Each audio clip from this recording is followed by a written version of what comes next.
আসসালামু আলাইকুম সুপ্রিয় শিক্ষার্থী বন্ধুরা, আশা করি বৈশ্বিক এই দুর্যোগের সময় সবাই ভালো আছো। আমরা দশম শ্রেণীর গত ক্লাসে ইংলিশ গ্রামার নিয়ে আলোচনা করেছিলাম। আজকে আবার আসলাম সেই গ্রামারের দ্বিতীয় পার্ট নিয়ে। সেই লেসনে সবাইকে স্বাগত জানাচ্ছি। আমি Aminul Islam, assistant teacher Hatiya high school. সুপ্রিয় শিক্ষার্থী বন্ধুরা, তোমরা গত লেসনটি দ্বারা দেখেছ, আশা করি কিছুটা উপকৃত হয়েছে এবং আমরা আজকে তার বাকি অংশ নিয়ে আলোচনা করব। বন্ধুরা, আমরা গত ক্লাসে আলোচনা করেছিলাম ন্যারেশন নিয়ে এবং সেখান থেকে জেনেছিলাম যে ন্যারেশন কি, কোথা থেকে এর উৎপত্তি, ডাইরেক্ট ন্যারেশন, ইনডাইরেক্ট ন্যারেশন সম্পর্কে ধারণা এবং ডাইরেক্ট ন্যারেশনকে ইনডাইরেক্ট করার জন্য যে আমাদের পদক্ষেপগুলো নিতে হয় সেগুলো আমরা পর্যায়ক্রমে জেনেছিলাম। আজকে আমরা সেখান থেকে বাকি অংশটুকু জেনে নেব। বন্ধুরা, আমরা গত ক্লাসে যে দেখছিলাম যে ন্যারেশন যদি আমরা পরিবর্তন করতে যাই, অর্থাৎ যদি আমরা ডাইরেক্ট ন্যারেশনকে ইনডাইরেক্ট ন্যারেশনে রূপান্তর করতে যাই, তাহলে আমাদের 6টি বিষয়ের প্রতি লক্ষ্য রাখতে হবে এবং সেই 6টি বিষয় আমরা দেখেছিলাম কি কি। আশা করি মনে আছে তোমাদের, আবার একটু দেখে নাও। যদি আমরা ডাইরেক্ট ন্যারেশনকে ইনডাইরেক্ট ন্যারেশন রূপান্তর করতে যাই, আমাদের 6টি বিষয়ের প্রতি লক্ষ্য রাখতে হবে। রিপিটেড স্পিচ অনুসারে রিপিটিং ভার্বের ব্যবহার, লিঙ্কার এর ব্যবহার, রিপিটেড স্পিচ এর পার্সন পরিবর্তন, রিপিটেড স্পিচ এর টেন্স পরিবর্তন, নৈকট্যবাচক শব্দকে দূরত্ববাচক শব্দে পরিবর্তন এবং সকল প্রকার সেন্টেন্স অ্যাসার্টিভে রূপান্তর। এই 6টি স্টেপ আমাদের ফলো করতে হবে। বন্ধুরা, তাহলে আজকে আমরা সেখান থেকে বাকি অংশটুকু দেখব। লক্ষ্য করা, এখানে ফার্স্ট ওয়ান, 1 নম্বরে আছে রিপিটিং ভার্ব এর ব্যবহার। যেমন উপরে যে সেন্টেন্সটি আছে ডাইরেক্ট এবং ইনডাইরেক্ট দুটি সেন্টেন্স আমি দিয়েছি, সেখানে এখানে লক্ষ্য করো যে ফাদার সেইড টু মি, এখানে সেইড ভার্বটি আমরা আগেই জেনেছি, এটি রিপিটিং ভার্ব। তাহলে প্রথম কাজটা কি, আমাদের রিপিটিং ভার্বের ব্যবহার। যেমন এখানে সেইড ভার্বটি পরিবর্তন করে আস্ক হয়ে গেছে। তাহলে কিভাবে এই সেইড ভার্বটি আস্ক হলো সেটা ন্যারেশন নিয়ম পড়তে গিয়ে আমরা জানবো। 2 নম্বরের কাজটা কি, আমাদের লিঙ্কার এর ব্যবহার। যেমন এখানে আমাদের ইনডাইরেক্ট ন্যারেশন যখন আমরা পড়ছি, তখন ডাইরেক্ট থেকে ইনডাইরেক্ট করার সময় আমরা এখানে ইনভার্টেড কমার পূর্বে যে কমা ছিল, এই কমাটা পরিবর্তন হয়ে অর্থাৎ এটা উঠে গেছে এবং এর পরিবর্তে আমরা একটি ওয়ার্ড ব্যবহার করছি, ওয়ার্ড। এখন এই ওয়ার্ড এটা কিভাবে ব্যবহৃত হলো সেটা আমরা রুলসে গিয়ে জানবো। তারপর 3 নম্বর রুলটা কি, রিপিটেড স্পিচ এর পার্সন পরিবর্তন। লক্ষ্য করে এখানে ডাইরেক্ট ন্যারেশনে আমাদের এই পার্সনটা ছিল ইউ, অর্থাৎ সেকেন্ড পার্সন, সেটা পরিবর্তন হয়ে কি হলো, এখানে আই হলো। তাহলে এই ইউটা কিভাবে আই হলো সেটা আমরা রুলসে গিয়ে জানবো। তারপর 4 নম্বর নিয়মটা কি, রিপিটেড স্পিচ এর টেন্স পরিবর্তন। লক্ষ্য করো এখানে যে ডাইরেক্ট ন্যারেশন ছিল what are you doing now, are you doing now, এখানে আর থাকার কারণে সেন্টেন্সটি ছিল প্রেজেন্ট কন্টিনিউয়াস। তাহলে সেটা পরিবর্তন হয়ে ওয়াজ হয়ে গেল, অর্থাৎ সেন্টেন্সটা পাস্ট কন্টিনিউয়াস হলো। কিভাবে প্রেজেন্ট কন্টিনিউয়াস থেকে পাস্ট কন্টিনিউয়াস হলো। 5 নাম্বার যেটা ছিল নৈকট্যবাচক শব্দকে দূরত্ববাচক শব্দে পরিবর্তন। লক্ষ্য করো বন্ধুরা, এখানে আছে যেমন নাও, এই নাওটা পরিবর্তন হয়ে গেল দেন, নাওটা পরিবর্তন দেন হয়ে গেল। এটা হলো আমাদের 5 নাম্বার। 6, সকল প্রকার সেন্টেন্স অ্যাসার্টিভ সেন্টেন্সে রূপান্তর হবে।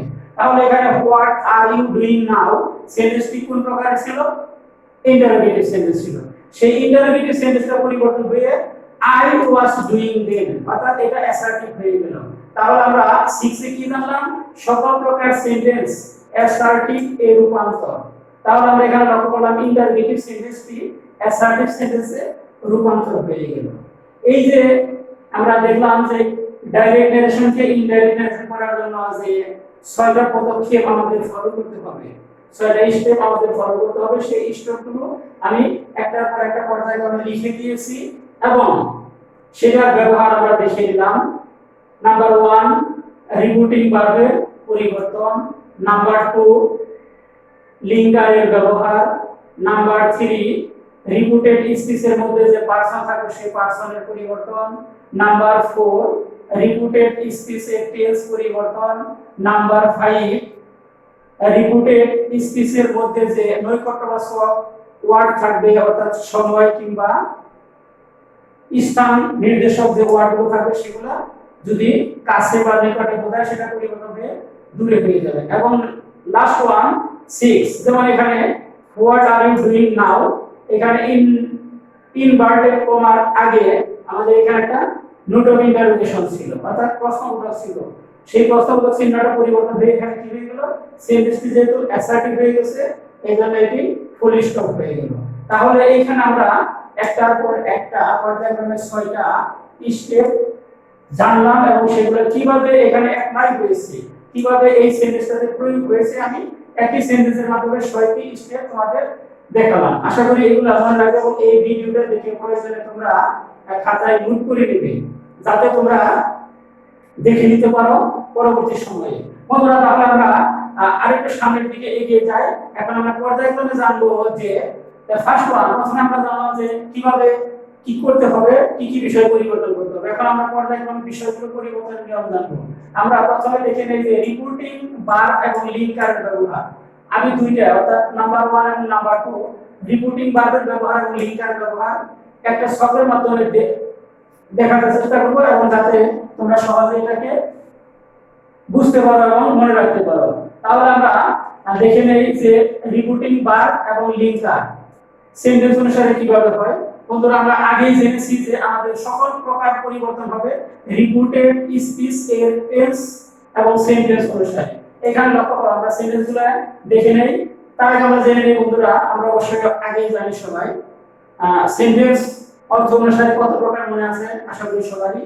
Assertive sentence, interrogative sentence, imperative sentence, objective sentence এবং এক্সক্লেমেটরি সেন্টেন্স। এই অর্থ অনুসারে 5 ধরনের সেন্টেন্স, সেগুলো আমাদের অবশ্যই মনে রাখতে হবে। তাহলে আমরা সেই সেন্টেন্সের ধরন অনুসারে কি হবে রিপিটিং ভার্ব আর কি হবে লিঙ্কার যখন আমরা ডাইরেক্ট নারেশনকে ইনডাইরেক্ট নারেশনে রূপান্তর করতে যাব তখন। তাহলে আমরা বন্ধুরা পর্যায়ক্রমে দেখে নেই। অ্যাসার্টিভ সেন্টেন্সটি যদি আমাদের রিপিটেড স্পিচের মধ্যে থাকে তাহলে আমাদের রিপিটিং ভার্বটা পরিবর্তন করে সে অথবা টেল ব্যবহার করতে হবে। মনে রাখতে হবে যদি আমাদের ওখানে রিপিটিং ভার্বটি পাস্ট ফর্মে থাকে তাহলে আমাদের সে বা টেল ভার্বের পাস্ট ফর্ম ব্যবহার করতে হবে। সে ভার্বের পাস্ট ফর্ম কি, সেই।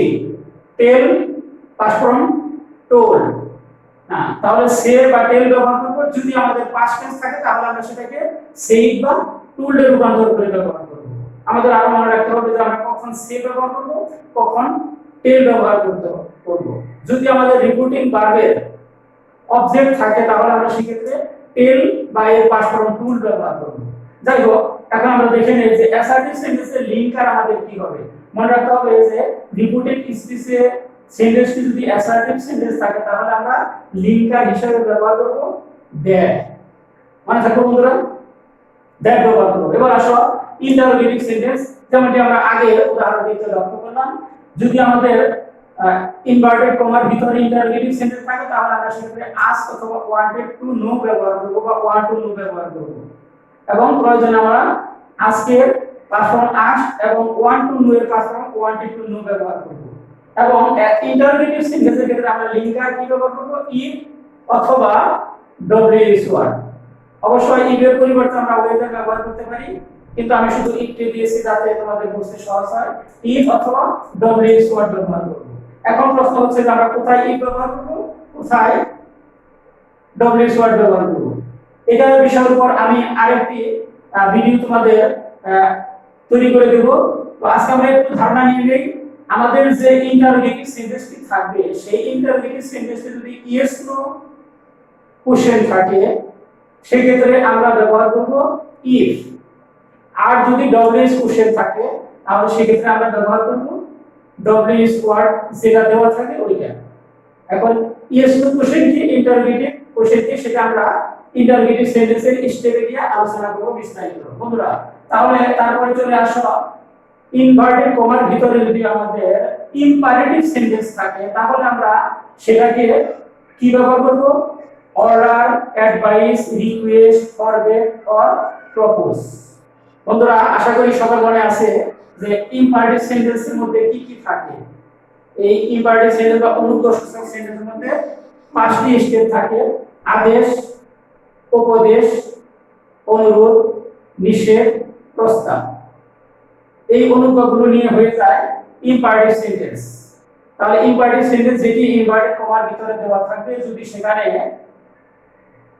আদেশ থাকে সেক্ষেত্রে আমরা অর্ডার ব্যবহার করব, উপদেশের ক্ষেত্রে অ্যাডভাইস ব্যবহার করব, অনুরোধের ক্ষেত্রে আমরা রিকোয়েস্ট ব্যবহার করব, নিষেধের ক্ষেত্রে আমরা ফরবিড ব্যবহার করব, আর কোনো প্রস্তাব বোঝালে প্রপোজ ব্যবহার করব। এবং প্রয়োজনে এগুলোর পাস ফর্ম আমাদের অনেকের জানা আছে, সেগুলো আমরা তদনুসারে ব্যবহার করব। এবং এই ইম্পারেটিভ সেন্টেন্সের লিঙ্কার হিসাবে আমরা ব্যবহার করব টু। মনে থাকবে তো বন্ধুরা? আশা করি মনে থাকবে। তাহলে আমরা ইম্পারেটিভ সেন্টেন্সের লিঙ্কার হিসাবে ব্যবহার করব টু। এবার চলে আসো বন্ধুরা পরের প্রকার সেন্টেন্স অবজেক্টিভ। অবজেক্টিভ সেন্টেন্সে রিপোর্টিং ভার্বটি পরিবর্তন হয়ে প্রে অথবা উইশ হবে। কোথায় প্রে, কোথায় উইশ, সেটা অবশ্যই আমরা যখন এক্সারসাইজ করব তখন আরো বিস্তারিত কথা বলবো। আর অবজেক্টিভ সেন্টেন্সে লিঙ্কারে ব্যবহার করতে হবে আমাদের দ্যাট। মনে থাকবে বন্ধুরা, দ্যাট কিন্তু আমরা আবার অ্যাসার্টিভ সেন্টেন্সে ব্যবহার করেছিলাম। আর অ্যাসার্টিভ সেন্টেন্সে দ্যাট ব্যবহৃত হবে, অবজেক্টিভ সেন্টেন্সে দ্যাট ব্যবহৃত হবে। এবার আসো the last one, exclamatory sentence. Exclamatory সেন্টেন্সটি যদি আমাদের ইনভার্টেড কমার ভিতরে অর্থাৎ রিপোর্টেড স্পিচটি যদি এক্সক্লেমেটরি সেন্টেন্স থাকে, সেটা পরিবর্তন করে আমরা রিপোর্টিং ভার্বটা কি করব? Exclaim with joy or exclaim with sorrow. যদি আমাদের সেন্টেন্সটি আনন্দসূচক থাকে সেক্ষেত্রে আমরা এক্সক্লাইম উইথ জয় ব্যবহার করব, আর বেদনা বা দুঃখের থাকলে এক্সক্লাইম উইথ সরো ব্যবহার করব। অবশ্যই এখানে আমাদের এক্সক্লাইম উইথ জয়, এক্সক্লাইম উইথ সরো এর বাইরেও আরো কিছু এক্সপ্রেশন হতে পারে, আরো কিছু রিপোর্টিং ভার্ব হতে পারে। It will depend on the expression of reported speech. সেই ব্যাপারে আমরা আরো বিস্তারিত পরে কথা বলবো পরের ইউনিটে, পরের লেসনে। তাহলে লিঙ্কার হিসেবে আমরা কি ব্যবহার করব? দ্যাট ব্যবহার করব। এক্সক্লেমেটরি সেন্টেন্সের লিঙ্কার দ্যাট ব্যবহার করব। তাহলে এই পার্ট থেকে আমরা এইখান থেকে আমরা কি কি জানলাম? যে বিষয়গুলো পরিবর্তনের নিয়মে প্রথম আমরা 1 নাম্বার এবং 2 নাম্বার রিপোর্টিং ভার্ব এবং লিঙ্কারের ব্যবহার। সেখানে আমরা কি জানলাম? Assertive sentence, interrogative sentence, imperative sentence, objective sentence এবং এক্সক্লেমেটরি সেন্টেন্স। এই 5 ধরনের সেন্টেন্সের কোন সেন্টেন্সের ক্ষেত্রে কোন রিপোর্টিং ভার্ব হবে সেটা জানলাম, আর লিঙ্কারের ব্যবহার জানলাম।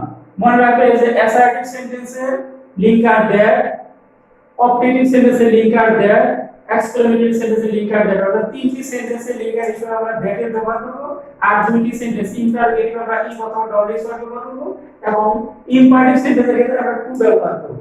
আশা করি এই কথাগুলো তোমাদের মনে থাকবে এবং মনে রাখার চেষ্টা করবে।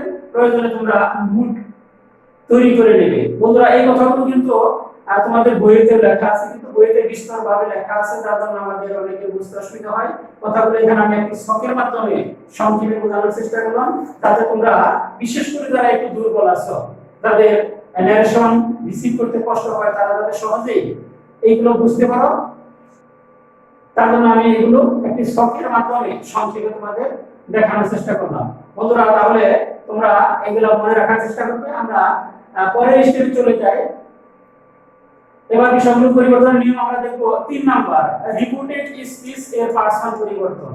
রিপোর্টেড স্পিচ এর পার্সন যদি আমরা পরিবর্তন করতে যাই তাহলে কিভাবে পরিবর্তন হবে? এটিও নির্ভর করবে রিপোর্টেড স্পিচের অনুসারে। আচ্ছা, রিপোর্টেড স্পিচে যদি ফার্স্ট পারসন থাকে তাহলে আমরা সাবজেক্ট অনুসারে অর্থাৎ রিপোর্টিং ভার্বের যে সাবজেক্ট থাকে সেই অনুসারে পরিবর্তন করব।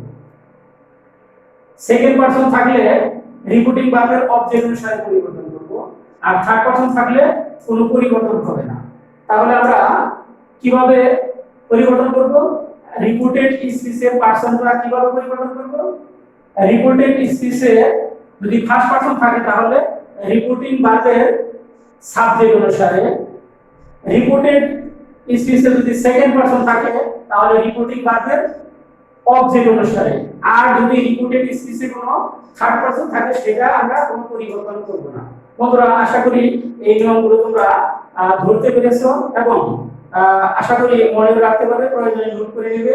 আমরা বাকি রুলসগুলো আমাদের পরের পার্টে আমরা আলোচনা করব, পরের সেকশনে আমরা আলোচনা করব। বন্ধুরা, আজকের মতো এই পর্যন্ত।